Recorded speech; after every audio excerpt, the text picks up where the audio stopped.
பாத்துருக்கேன்ல. ஆமாண்ணே, அதனால நான் அவர்கிட்ட எப்படி பாரு எப்படி வரவேற்பு கொடுக்கறதுன்னு சொல்லி கொடுனே.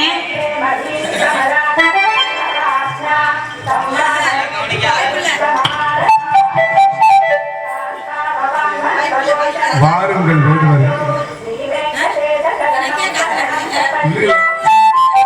வாருங்கள் வேண்டுவது, என் பால் வேண்டுமா? பொசிஷன் காட்டுறேன். என் பால் வேண்டுமா? இல்லை, பழம் வேண்டும்.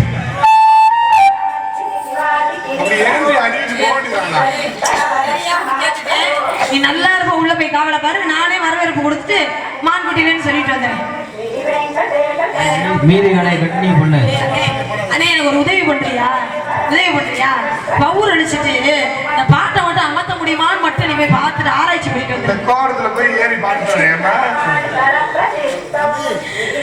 பாருங்கள் வேடுவரே, இந்த இடத்தின் தலைவர் என்ற பொறுப்பில் இருக்கும் நான் தாங்களை வரவேற்க கடமைப்பட்டுள்ளேன். தாங்கள் யார், எங்கிருந்து வருகிற விவரத்தை இன்னும் தெளிவாக எடுத்து கூறினான். ஏதோ எங்களால் முடிந்த உதவியை செய்ய காத்துக் கொண்டிருக்கிறோம். எடுத்து கூறுங்கள், பார்க்கலாம். மனித உடற்று மதிக்கற்றவனாய், மக்கள் மனக்குறையெல்லாம் தீர்க்கும் குற்றவனாய் திகழ்ந்த நம்பி மனம் பெறாத நாயகமே, நானும் உங்களை சார்ந்தவன் தான். உங்கள் இனம், உங்கள் ஜாதி வேடுவ ஜாதி. அதோ தெரிகிறது வெள்ளிமலை. அங்கிருந்து புறப்பட்டேன் வில்லோடு, அம்போடு, விழிப்போடு, வேட்டையாட கணிப்போடு, அருகில் பொறுமையேடு, அதற்கே புல்புல் மேடு. அங்கே குதித்தாடும் அழகுமிகு பெருமானை கண்டேன். ஆசையும் கொண்டேன், அருகில் நெருங்கினேன். கையால் பிடிக்கலாம், கை பிடிக்கலாம் என்று ஆசைப்பட்டு ஆளரம் கேட்டு மானை எங்கு ஓடல, எங்குதான் நிற்குது. இந்த மானை பிடித்து இந்த மந்த வழியை கூட்டி கொண்டு போய் நம்ம மனையில கட்டி அப்படியே ஒரு மூலம் போட்டு முடிச்சியா முத முடிச்சு உன்னை காத்துக்க, ரெண்டாவது முடிச்சு ஊரை காத்துக்க, மூன்றாவது முடிச்சு குந்தவனை பூசனை காத்துக்கொள். அதுக்குத்தான் சொன்னா தற்காத்து தற்கொண்டு பேணி தகை சான்றோர் சொற்காத்து சோர்விலான் பெண் என்ற சொல்லுக்கிணுங்க. அப்படி விதைய வளர்த்து உங்க வரவேற்பு இருக்கு. மிதமான வரவேற்பு, அருமையான வரவேற்பு, உண்மையான வரவேற்பு, மெய்யான வரவேற்பு சொல்லுவாங்க. அதை இனப்பற்றோடு, மொழிப்பற்றோடு, நாட்டுப்பற்றோடு, தேசப்பற்றோடு வரவேற்ற காத்தா சிங்கம். நான் பிறந்த நாட்டுக்கு எந்த நாடு பெரியது, நான் பிறந்த நாட்டுக்கு எந்த நாடு பெரியது, அது நாடும் பெண்ணும் ஆடும்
நீங்க என்னை பாசத்தோடு விருந்தாளியா வரவேற்றிருக்கீங்க. அப்படித்தானே?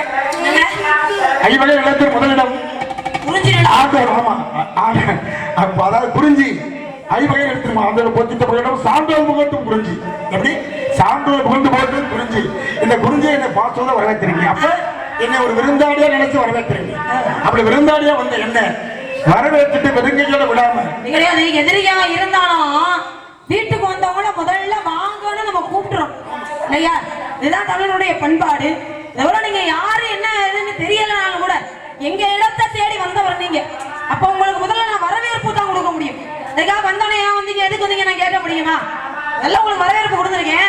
இதுக்கப்புறம் உங்க நீங்க எதுக்காக வந்தீங்க அப்படின்னு கேட்டேன். மான்குட்டியை பார்த்தேன், மான்குட்டியை பிடிக்கிறதுக்காக வந்திருக்கேன் அப்படின்னு. மான்குட்டியை எங்க பாத்தீங்க அப்படின்னு நான் தெரிஞ்சுக்கலாமா? தாராளமா அதான உண்மை. எந்த இடத்துல பாத்தீங்க மான்குட்டியை? நீங்க உண்மையாவே தெரிஞ்சுக்கலாம். அப்படி தெரிஞ்சுக்கிட்டா எனக்கு ஒரு பதில் சொல்லணும். சொல்றேன், நல்லா தாராளமா சொல்றேன். நல்லா வந்துட்டீங்க. நல்லா முதல்ல பேசினா வாங்கி கேடு வருஷம் வருஷம் புள்ள பெத்தா உடம்புக்கு கேடு உலகத்துக்கே கேடு.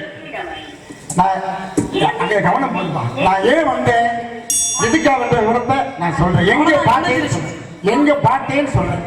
அப்படி சொல்லிட்டேன்னா நீங்க எனக்கு தாரம்னு சொல்லணும். என்ன சொல்றீங்க? நான் மறுக்கவே இல்லை. கவனமா கேளுங்க. நான் மறுக்கவே இல்லை. நான் மான் தேடி வந்திருக்கேன்.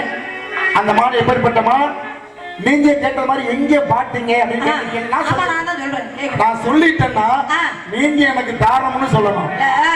அதுக்கு முன்னாடி ஒரு சின்ன சந்தேகம் நான் உங்கள்ட்ட கேட்கலாமா? மான்குட்டி எங்க பார்த்தேங்கிறத நான் சொல்றேன். சொல்லிட்டா நீங்க எனக்கு தாரம்னு சொல்றீங்களா அப்படின்னு நீங்க கேக்குறீங்க. தாரம்னா என்ன அர்த்தம்ங்கிறது உங்களுக்கு முதல்ல தெரியுமா? இடம் பொருள் ஏவல்லாம். இடம் பொருள் ஏவல்லாம். ஆமா. நான் தாரம்னா தமிழ் அகராதிப்படி மனைவின்னு அர்த்தம் இல்லையா? உங்களுக்கு தெரிஞ்சிருக்கும். தெரிஞ்ச நீங்களே ஒரு பொண்ணை பார்த்து எனக்கு தாரம்னு சொல்லு அப்படின்னா என்ன அர்த்தத்துல சொன்னீங்க? தமிழ் அகராதிப்படி தாரம். சன்மானம் கொடுத்து வாங்க போகும்போது தாரம். ஒரு பணம் படைத்தவர் இருப்பாங்க, ஒரு காசு பணம் படைத்தவர் இருப்பாங்க. அப்ப இப்ப கொடுத்து வாங்கும் போது அப்ப வீட்டுல ஐயா இருப்பாரு, அண்ணன் இருப்பாங்க. கொடுத்துருமா அப்படின்னு சொல்லுவாங்க. அவர் வீட்டுல இல்லைன்னா அதை கேட்கும் போது அண்ணே தாரம்னே நாளைக்கு தாரம் சொல்லலாம் இல்லையா? அப்படி சொல்றீங்களா?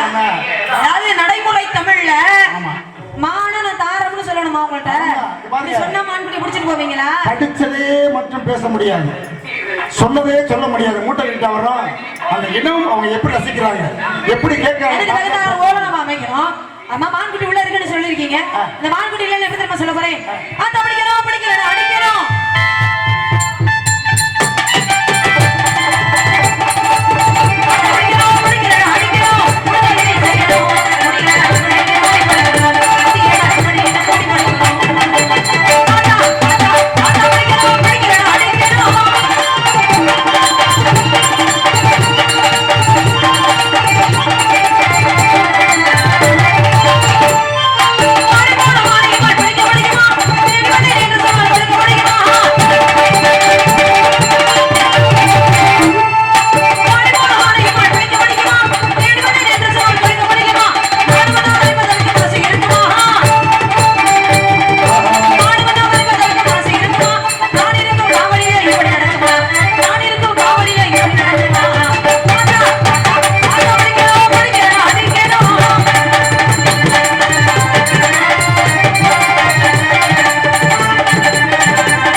இப்போ சொல்றாங்க வான்குடி இந்த இடத்துல வேற எங்கேயாவது தேடி பாத்தீங்கன்னா கண்டிப்பான முறையில் வான்குடி கிடைக்கும் நான் சொல்றேன். ஒரு சமயம் பார்த்தீங்கன்னா நீங்க நிறைய படிச்சவங்க, உண்மையிலேயே படிச்ச பொண்ணை நிறைய தெரிஞ்சிருக்கீங்க.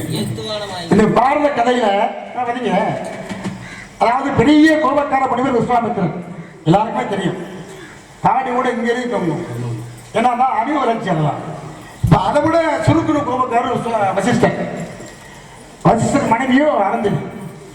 அப்ப என்ன பண்ணாங்களாம், காலப்போக்கில் நலன் கருதி விஸ்வாமித்திர வாயால வசிஷ்டரும் அருந்ததியும் பிரம்மரிசி பற்றி வாங்கினாங்களாம். இது வாங்கினதுக்காக ஏன் உங்களை கேட்டேன்னா, காலம் பிரம்மரிசி நல்வாழ்த்து நல்வாழ்த்து வாழ்த்துக்கள். சில பேர் அப்பா அந்த அருணாக்காரையா அருணாக்காரியா அவன் வாயில இருக்காது சொல்லுவாங்க இல்லையா, அந்த மாதிரி இவங்க போய் ஆசீர்வாதம் வாங்கிட்டு வாங்க பெரிய வீட்டை நல்லா இருக்கும் சொல்றாங்க இல்லையா, அந்த மாதிரி ஒரு ஆசீர்வாதத்தில் அது பெருமையை நினைச்சுக்கிட்டு குடும்ப நலமா இருக்காங்க. அப்ப இந்த பெண் மனசு என்ன தெரியுங்கன்னா, நான் உங்ககிட்ட ஆமா அப்ப என்ன பண்ணாங்கன்னா, இந்த அம்மா அவர் அதான் நலம் கருதி ராதா நாம வச்சு சேர்ந்த பிள்ளை கோபக்காரு ஒரு குடும்பத்தை அழைக்கணும்னா வைக்கணும்னா செஞ்சு விடுவார். அவரு ரொம்ப நியாயமானவங்க, பிரம்மரிசப்பட்டவங்க இல்லையா. அப்ப என்ன இந்த அம்மா என்ன கேட்டாங்களா, அருந்ததி என்ன அந்த பெரியவரை ஒரு நாளைக்காம வீட்டுக்கு கூட்டிகிட்டு வந்து நம்மளால முடிஞ்சதை ஏதோ நல்லது பண்ணி அனுப்பணும். என்ன சொல்றீங்க, சும்மா நீங்க வேற அவர் சரக்குன்னா கோச்சிக்குவார். அவர் நம்ம மாதிரி சரக்குன்னா கோவம் வந்துடும். விஸ்வாமித்திரன் சரக்கு ஆமா சரக்குன்னா கோச்சிக்குவாரு. அந்த ஆசையெல்லாம் விட்டு போதும். இந்த பெண்ணை பத்தியில பொதுவாகவே இந்த முறைப்படி நியாயப்படி ஒரு பெண்மைக்கு விருப்பப்படி வினோதப்படி அந்த பொண்ணு மனசை விரும்பி ஏதாவது ஒன்று பண்ணிட்டோம்னா செத்தாலும் மறக்க மாட்டாங்களாம், கட்டையில போனாலும் மறக்க மாட்டாங்களாம். அந்த மாதிரி அந்த பெண் அந்த நல்லதை நினைச்சு ஏதோ ஒரு விருந்து பண்ணி தாய்மாரெலாம் கவனமாக கேளுங்க வந்து ஆசைப்பட்டாங்களாம். இவர் மறுத்துட்டார். எப்படியோ ஒரு கண்ணை கசக்கி ஒரு கண்ணியை வடிச்சு சம்மதிக்க வச்சு வசிஷ்டரை ரெண்டு பேரும் சேர்ந்து அவரை கூப்பிட போற மாதிரி ஒரு கட்டம் வந்துருச்சு. அப்ப ரெண்டு பேருமே சேர்ந்து அவரை அழைக்க போறாங்க. யார விஸ்வாமித்திரர். அவர் அங்கே போனா அவர்கிட்ட சொல்றாரு, நீங்க வாங்க, நீங்க வருகைக்கு நன்றி, என் மேல பாசம் வச்சு நீங்க அழைக்க வந்திருக்கீங்க, சந்தோஷம். ஆனா நான் விருந்துக்கு வந்தேன்னா அந்த அசைவம் சாப்பிட மாட்டேன், கறி மீன்லாம் சாப்பிட மாட்டேன், சைவம் தான் சாப்பிடுவேன். இதை என்னத்தை பண்ண போறோம், சாப்பிட போறோம். அதனால உங்க வருகைக்கு நன்றி, நீங்க போயிட்டு வாங்கன்னு மறிச்சு கட்டி அனுப்புறாரு. அந்த பொண்ணு விடலை. அங்கேயும் எப்படியோ ஒரு கண்ணை கசக்கி அவர் சம்மதிக்க வச்சு விருந்துக்கு வர்றேன்னு சொல்லிட்டார்.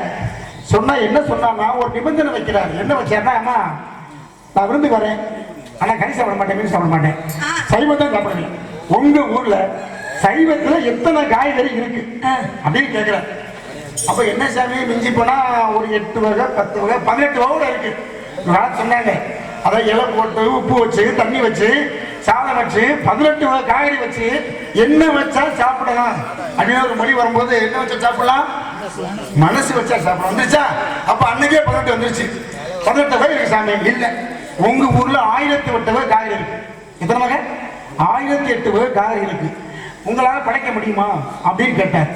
அப்ப வசிஷ்டர் தலை கீழே போட்டார், சொன்னங்கிருச்சு.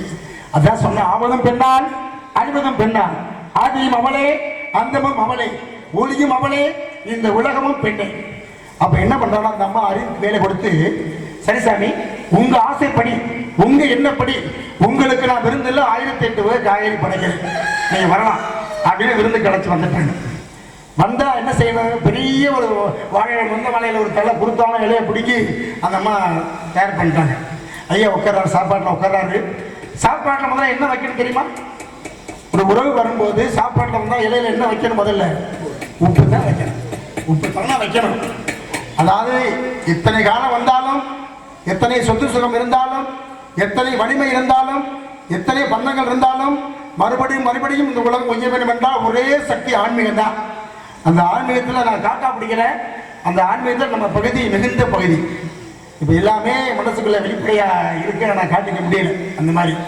அப்ப என்ன பண்ணாங்களா, உப்பு கூட வைக்கல, உப்பு வைக்கல. அந்த அம்மா பாவக்காயை பிடுங்கி அந்த இலையில கூட்ட வச்சாங்க. எப்படி அவங்க அப்பமா அடா அப்பமா யாராவது புதுசாக விருந்து வந்தால் பாவக்காய் வைக்கப்போமா, வைக்க மாட்டோம், சாத்திரம் பார்ப்போம். அப்போ அதில் எவ்வளோ பெருமை இருக்கு பாருங்க. இந்த பாவக்காயை பிடிங்கி ஒரு கூட்டா கதைக்கு வச்சாங்க. அடுத்தபடியா பலா பிஞ்சில பலா பிஞ்சு, இந்த பலா பிஞ்சை ஒரு சிறு கூட்டா வதைக்கு வச்சாங்களாம். அதுக்கப்புறம் பிரண்டைகளே நாட்டு பிரண்டை, கொடி பிரண்டை, தாய்மார் தான் கேட்கணும். இந்த பிரண்டையை பிடிங்கி ஒரு கூட்டை வரைக்கும் 100 கிராம் வச்சாங்களாம். இது என்ன தன்மைனா, ஏன் இந்த இலையில முதல்ல உப்பு வைக்கணும்னு சொன்னா, மனித வாழ்க்கை உப்பின் சாரம் போன்றதான மனித வாழ்க்கை. கூடுனா கட்சி போயிடும், எத்தனை இருந்தாலும் கூடுனா கட்சி போயிடும், குறைஞ்ச சப்புன்னு போகும். இந்த நிதானத்திற்கே இந்த உப்பை பயன்படுத்திருக்காங்க. அப்ப இதில் என்ன பெருமைனா, இந்த பாவக்காயை வந்து வார வாரம் உணவுல சேர்த்தோம்னா 300 காய்கறி சாப்பிட்டதுக்கு சமம். பலாப்பிச்சை உடம்புல சேர்த்தோம்னா 200 காய்கறி சாப்பிட்டது சமம். இந்த பிரண்டையை மட்டும் வார வாரம் சாப்பிட்டோம்னா ஒடிஞ்ச கார எலும்பு ஊருமா. பிரண்டை மூட்டு வலி வராது, எலும்பு தேயாது. இன்னைக்கு வரைக்கும் பார்த்தீங்கன்னா அயல்நாட்டில் அதான் இன்னைக்கு முருங்கைக்கீரை முருங்கைன்னு வைக்கிறாங்க. பெரிய பெரிய பதார்த்தமாக அங்கே விற்கிறாங்க, மருத்துவத்தில் வைக்கிறாங்க. முருங்கை நம்ம சாப்பிட்றதில்ல, சாதாரண வைக்கிற முருங்கைக்கீரை அப்படின்னு எல்லா ஏடும் சொல்லுது, நாடும் சொல்லுது. அன்னைக்கு நாட்டில் பார்த்தீங்கன்னா முருங்கைக்கீரை கிடைக்கல, அதை மாத்திரையாக பயன்படுத்துகிறாங்க. அப்போ தன்மை என்னாச்சு, அதாவது பாவக்காயில் 300, இந்த பழாமசில் 200, பிரண்டையில் 500. 1000 ஆச்சா? 1000 ஆச்சா? அழியாம காய்க்கிற முருங்கைக்காய் எங்கள் வீட்டில் ஒரு மரம் தான் இருக்குது.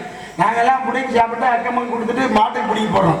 அப்படி அணியாமல் காய்க்கிற முருங்கைக்காய், வாழைக்காய், வெண்டைக்காய், கத்திரிக்காய், இப்படி 8 காய்கறி சுத்தமா அறிவுக்கு வேலை கொடுத்து அந்த விருந்த சிறப்பிச்சு அனுப்புறாங்க. நான் இதையே உங்கள்கிட்ட கேட்டேன்னா, உங்க நாடு அறுத்து கொடுத்த நாடு, பரந்தின் பசிக்காக புறாவின் இடைக்காக தன் அசையை அறுத்து கொடுத்த நாடு, கரும்பு திங்க புள்ளி கொடுத்த நாடு தொண்டநாடு நான் பின் நினைக்கிறேன். அதனாலதான் உங்கள்கிட்ட கேட்டேன். அப்படிலாம் இல்லாதனால விருந்துக்காக நல்ல எண்ணத்தோட கூப்பிடுற எண்ணமும் ஒண்ணு இருக்கு, இன்னொன்னு கெட்ட எண்ணத்திலே விருந்துக்கு கூப்பிடுற விதமும் ஒண்ணு இருக்கு. மகாபாரதத்துல அருமையான ஒரு விஷயத்த சொன்னீங்க. அதே மகாபாரதத்துல துரியோதனன் என்ன பண்றான், துர்வாச முனிவரை விருந்துக்கு கூப்பிடுற அரண்மனைக்கு. விருந்துக்கு வந்து பாருங்க, துர்வாச முனிவர் விருந்தெல்லாம் சாப்பிடுறார். சாப்பிட்டுட்டு துரியோதன கூட்டத்துக்கு ஆசீர்வாதம் பண்றார். அப்ப துரியோதனுடைய சூட்சமா என்ன பண்றான், துர்வாச முனிவர் எப்படியா பஞ்ச பாண்டவர்கள் காட்டுக்குள்ள இருக்கிறார், அவங்களுக்கு இந்த மாதிரி தடபுடல சாப்பாடு செஞ்சு கொடுக்க முடியாது அப்படிங்கிறத தெரிஞ்சுக்கிட்டு துர்வாச முனிவரை கூப்பிட்டு துரியோதனன் சொன்னானா, சுவாமி எப்படி எங்க இடத்துல வந்து சாப்பிட்டு அரிசுவையோட உணவை சாப்பிட்டு எங்களுக்கு ஆசீர்வாதம் கொடுத்தீங்களோ, அதே போல காட்டுக்குள்ள அன்னைங்களா இருக்காங்க வனவாசத்துல, ஆமா அங்க போய் நீங்க சாப்பிடுங்க, சாப்பிட்டு இதே மாதிரி அவங்களுக்கு ஆசீர்வாதம் கொடுக்கணும் நீங்க, இதனுடைய வேண்டுகோள் அப்படின்னு துரியோதனன் சொல்றான். உடனே என்ன பண்றாரு, துர்வாச முனிவர் தன்னுடைய சீடர்களை எல்லாரையும் கூட்டிட்டு ஒரு 40-50 பேர் வச்சுக்கோங்களேன் போறாங்க காட்டுக்குள்ள. காட்டுக்குள்ள போய் பாக்குறாங்க, கேட்கிறாங்க, இந்த மாதிரி உங்க இடத்துல உணவு சாப்பிடலாம்னு வந்திருக்கேன், நீங்க உணவெல்லாம் தயார் பண்ணி வைங்க, நான் போய் ஆற்றங்கரையில போய் குளிச்சுட்டு வரேன் அப்படின்னு போறாரு. அப்பதான் பஞ்ச பாண்டவர்கள் என்ன பண்றாங்க, ஆஹா என்னடா அது, துர்வாச முனிவர் நம்ம இடத்துக்கு சாப்பிட வந்திருக்காரு, ஆனா சாப்பாடு போடலாம் எப்படி, பாஞ்சாலி கையில இருந்த பாத்திரம் சாதாரண பாத்திரமா, அல்ல அல்ல குறையாத அச்சய பாத்திரம் இல்லையா, ஆனா அந்த பாத்திரத்துடைய தன்மை என்ன தெரியுமா, ஒரு முறை கழுவி கவுத்துட்டோம் அப்படின்னா அதுக்கப்புறம் அதுல இருந்து உணவு எடுக்க முடியாது, அந்த பாத்திரனுடைய தன்மை. அப்ப என்ன பண்றாங்க, எல்லாரும் உணவு சாப்பிட்டுட்டு கழுவி பாஞ்சாலி கவுத்து வச்சுட்டாங்க. இதை தெரிஞ்சுக்கிட்ட துரியோதனன் காட்டுக்குள்ள உணவு சாப்பிடறதுக்கு அனுப்பு. அப்பதான் எல்லாரும் என்ன நினைக்கிறாங்க, என்னடா அது துர்வாச முனிவர் நம்ம இடத்துக்கு சாப்பிட வந்துட்டாரே, இந்த நேரம் பார்த்து நம்ம சாப்பிட்டு முடிச்சு பாத்திரத்தெல்லாம் கழுவி கவுத்துட்டோமே, இப்ப எப்படி அவருக்கு சாப்பாடு பரிமாறுறது அப்படின்னு நினைச்சு தவிச்சுக்கிட்டு இருக்கும் போதா ஆபத்துக்கு உதவுவன் பரமாத்மா செந்தாமரை கண்ணன் இருக்காரு, ரொம்ப ஆபத்துக்கு உதவக்கூடியவர், தர்மமானவன். ஆமா தாமரை கண்ணன் சும்மா இல்ல. ஆமா அப்ப என்ன பண்றாங்க, செந்தாமரை கண்ணனை பாஞ்சாலி நினைக்க உடனே என்ன பண்றாரு, கிருஷ்ண பரமாத்மா வர்றாரு. வந்தோடனே என்ன விஷயம் கேட்கிறாரு, இந்த மாதிரி துர்வாச முனிவர் சாப்பிட வந்திருக்கிறாரு, சாப்பிட வரும்போது நாங்க பாத்திரத்தை கழுவி வச்சுட்டோம், இப்ப என்ன பண்ண போறோம்னு தெரியல, அவர் குளிச்சுட்டு வந்துட்டாருன்னா சாப்பாடு கேட்டுருவாரு, சாப்பாடு ஒருவேளை அவருக்கு போறலன்னா சாபம் கொடுத்துருவாரு, ஏற்கனவே என்ன சாப கேட இதுகளோட இப்படி காட்டுக்குள்ள வந்து நிக்கிறேன், இதுல வேற அவர் பேர் வந்து சாபத்தை கொடுத்துட்டாருன்னா அடுத்து எங்க போவோம்ங்கிறதே தெரியாது அப்படின்னு சொல்றான். அப்பதான் சொல்லும் போது நீ கழுவி வச்ச பாத்திரத்தை எடுத்து மறந்துடுங்க. உண்மை சொல்லட்டுமா, இந்த நாடக அதாவது சொல்லுவாங்க சர்வீஸ் சொல்லுவாங்க, இந்த துவக்கத்தில் இருந்த அனுபவம் இன்னைக்கு தான் நான் சாப்பாடு எடுப்பு சாப்பாடு சாப்பிட்ருக்கேன். ஒரு எத்தனை காலதாமம் தான், ஒரு 10 நிமிஷம் நான் 10 நிமிஷம் இன்னைக்கு தான் காலதாமம் வந்திருக்கேன். எனக்கு காரணம் வாகனத்துடைய காரணம், அதனால இன்னைக்கு தான் இந்த சாப்பாடை எடுத்து நீங்க சாப்பிட்றீங்க. இல்லை உணவுல எல்லாம் கலந்துக்குவாங்க அன்போடு.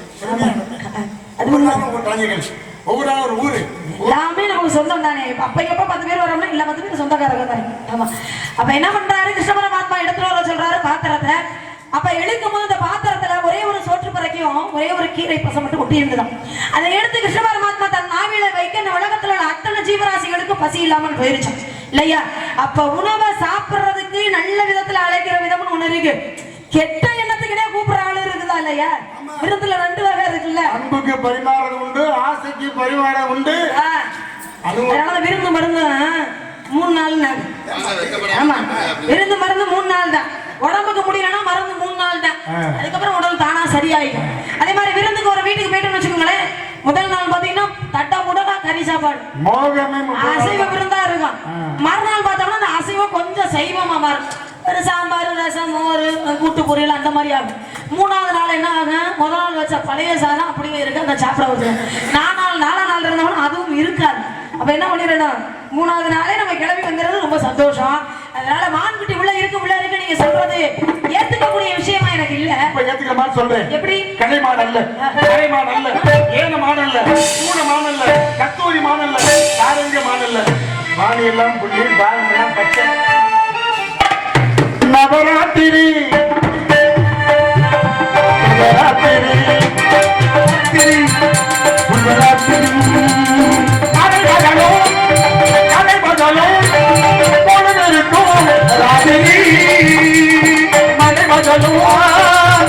நம்மை மகிழ வைக்கும்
Maria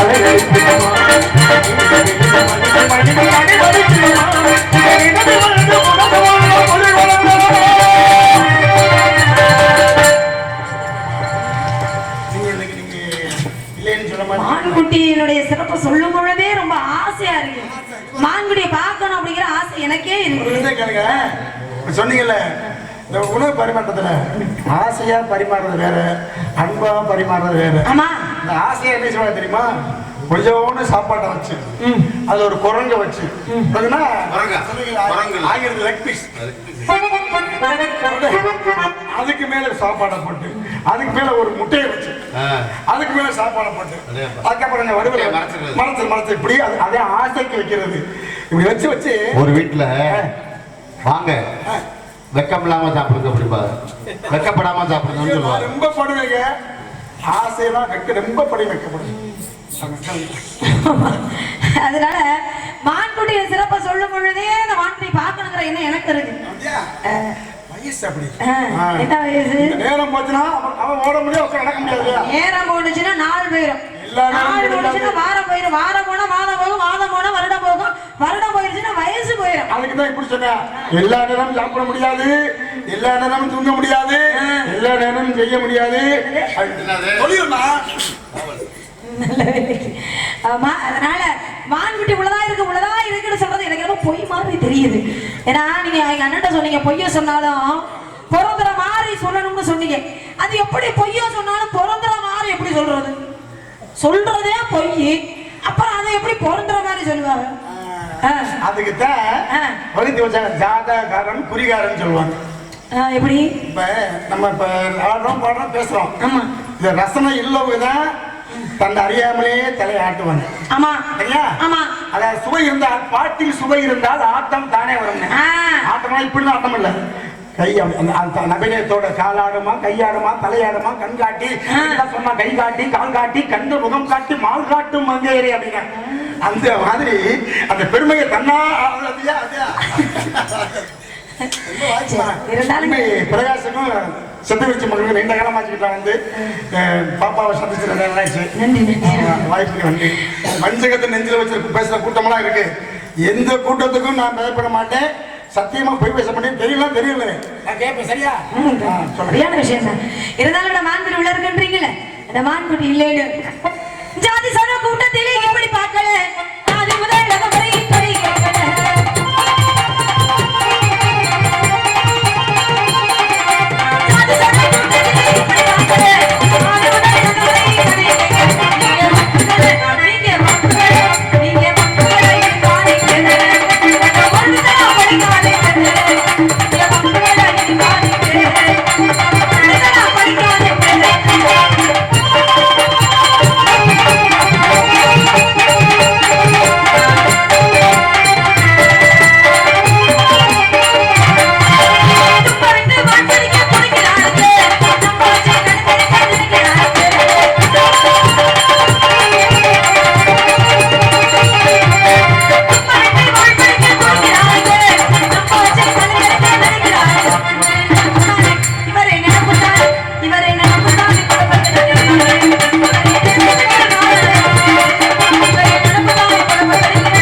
என்ன மான்குட்டி ஒருவேளை இங்கதான் இருக்கு அப்படின்னா மானுக்குண்டான அங்கலட்சணம் அடையாளம் ஏதாவது இருந்தா சொல்லுங்க. மான்குட்டி இருந்தா நான் கண்டிப்பா பிடிச்சு தரேன். நீங்க முட்டாளோ இல்ல நான் முட்டாள் தான். இந்த பூலோகத்துல பிறந்த எல்லாருமே முட்டாள் தான். அதுதான் தாய்மொழி வை கருவிலிருந்து முட்டி பிறந்த எல்லாரும் அழகாக சொன்னார் செந்தமிழே. முட்டு நின்ற தூமையில் முளைத்தெழுந்த ஜீவனே, கட்டு முட்டு நின்றவதும் கடந்து நோக்க வல்லிலே, எச்சித்துக்கும் பிறந்தவன் இருந்த விடு முட்டாள். அப்படி பெருமை சொல்லட்டுமா இல்ல அருமையா சொல்லட்டுமா? எப்படி? அது உங்களுடைய விருப்பம், எப்படி வேணாலும் சொல்லுங்க. பெருமைக்கும் அருமைக்கும் பொதுவாக சொன்ன இடத்துல இந்த அடையாளத்தை அது யார் சொன்னதுன்னா மறைந்த மாமதி DM சௌந்தரராஜன். அதே மேதை சிவாஜி கணேசன் ஐயா அவர்கள். சிவாஜி கணேசன் மேடன் உங்களை மாதிரியே பத்மணி வழியா இருப்பாங்க. எல்லாம் கைபேசியில பாருங்க. படம் பேர் ஸ்ரீவல்லின்னு ஒரு படம். ஆமா. அந்த வள்ளியில அந்த பாரிய அடையாளம் எப்படி தெரியுமா? சமூக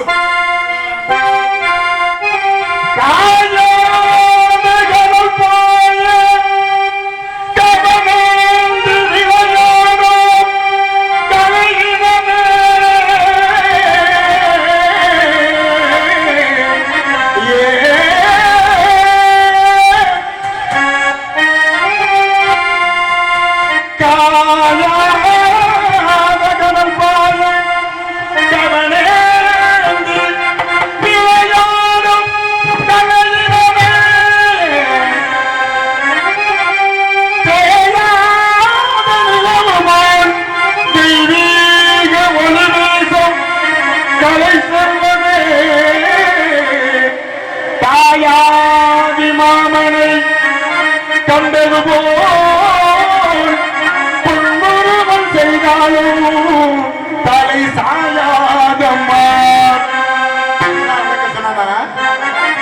நான் சொன்னேனே இளம் பருவத்திலேயே கோடியரசி 3 வயசுல 5 வயசுல அந்த மாதிரி அப்படி அந்த ஒருவனும் ஒருத்திനും ஒதுக்கப்பட்ட இடத்துல அவன் நொண்டியா இருப்பான், நுடமா இருப்பான், குருடா இருப்பான், பூனா இருப்பான், பெண்மைக்கு பத்தாம இருப்பான்.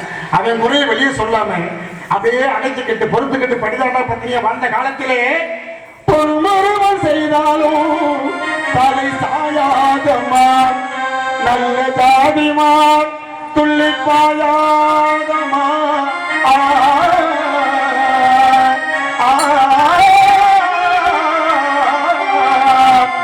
துள்ளி பாயாதம்மா,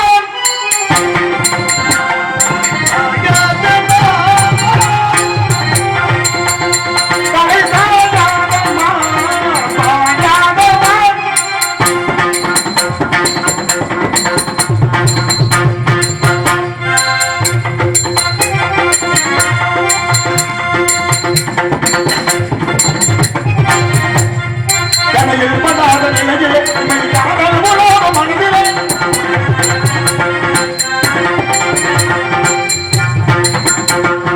கரையில் படாத நிலையிலே காதல் உலக மனிதனே உல கடிகரன் மனமகிழன் பல தினத்தை மறந்து மனத்தில் வசிக்கும் பாயாதமா.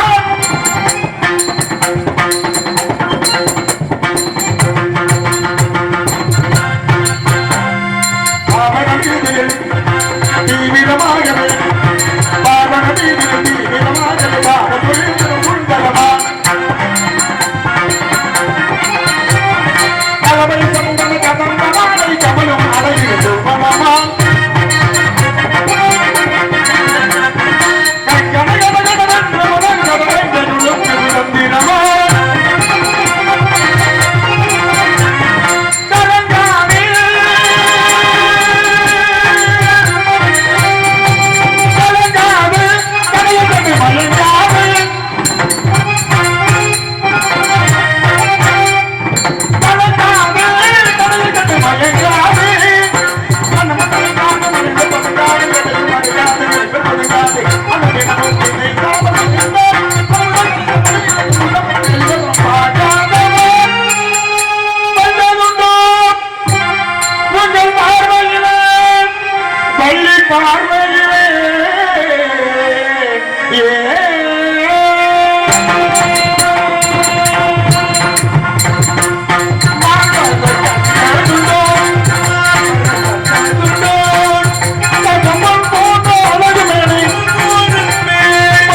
சாமி வணங்கிறோம் நம்மளே.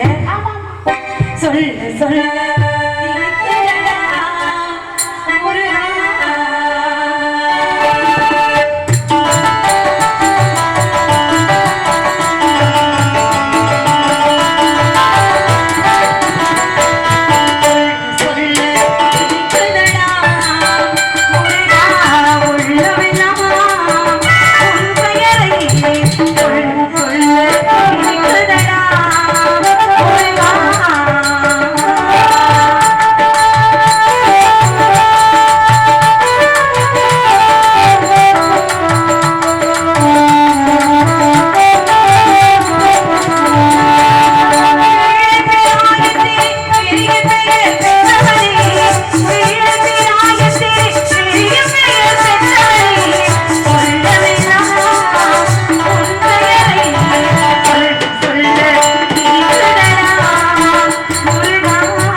தேடி வந்தேன். அப்படியா சுவாமி? திருமணம் முழுவதாக எனக்கு ஒரு வரம் வேண்டும் சுவாமி. என்ன தாயே? உலக மக்கள் அனைவரும் தெய்வானை வள்ளி என்று அழைக்காமல் வள்ளி தெய்வான சமேத சுப்பிரமணியம் அழைக்க வேண்டும். தாரம் இரண்டாக இருந்தாலும் தரத்தில் முதலிடமே வேண்டும் சுவாமி. ரத்தகத்தை நெஞ்சில் வச்சு கேட்காம உலக நன்மைக்கே கேட்டதனால் தெய்வானை முருகன் என்று போற்றப்பட்ட என்னை என்று முதல் வள்ளி தெய்வானை என்று அழைத்த சுப்பிரமணியம் கதைகளை காட்டுவது.